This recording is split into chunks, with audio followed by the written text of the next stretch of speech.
Bonjour la compagnie, salut. Alors, cette nouvelle vidéo en plein drive, on va parler un peu de Swamp Thing. Swamp Thing, c'est, si vous voulez, c'est une série de comics qui a paru dans DC Comics depuis longtemps. Je n'ai pas en tête l'année de création de ces comics. Tout ce que je sais, c'est que j'avais un comics pocket de Swamp Thing que j'avais pas encore lu en noir et blanc. Et je me suis intéressé depuis que j'ai consulté une classification des meilleurs comics de tous les temps. Il faut dire qu'un des récits était assez bien classé, écrit par Alan Moore. Ça s'appelle La leçon d'anatomie sur Swamp Thing. Donc je m'intéresse, c'est-à-dire ma vidéo porte plus sur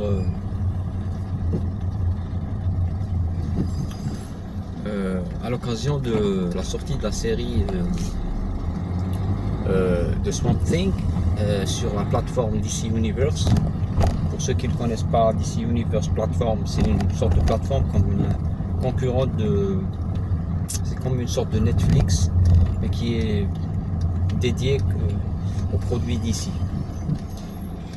Et je n'ai pu voir qu'un seul épisode de Swamp Thing, et à l'occasion j'ai lu aussi le fameux récit écrit par Alan Moore sur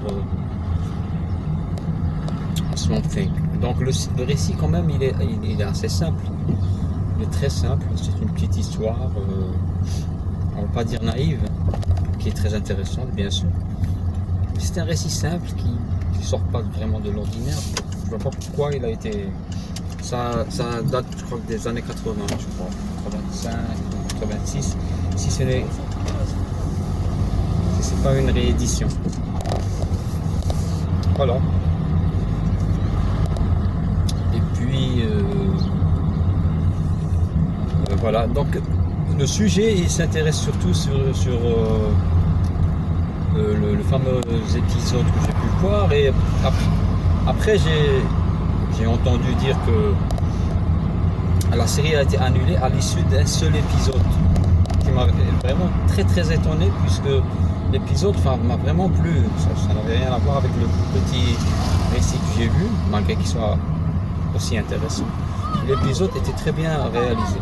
C'était un personnage d'ici, mais un personnage d'ici, disons,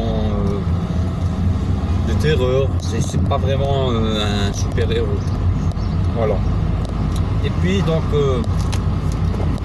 pour dire que le premier épisode était assez poignant. Pourquoi? Parce que c'était une sorte d'énigme à résoudre, si vous voulez. Il y a une sorte d'enquête qui se fait, et il y a une belle conclusion qui finit. C'est une sorte de préquel, comment que la créature du marais va apparaître, puisque ça parle d'une créature du marais terrifiante, qui fait peur. Et il y a des événements qui sont très terrifiants. C'est une sorte de thriller d'horreur. Voilà. Donc, puis après j'ai su qu'en fait la première saison continue, mais qu'ils auraient décidé de s'arrêter pas à un seul épisode, mais à une seule saison. Voilà. Je pense que à l'issue de l'épisode pilote, c'est vraiment bizarre de se dire d'arrêter à une seule saison, alors qu'un épisode pilote, c'est celui, à partir de l'épisode pilote, qu'on décide de faire toute une saison, d'arrêter complètement. Mais pas de se dire de faire une saison et d'arrêter. Ça, c'est vraiment bizarre.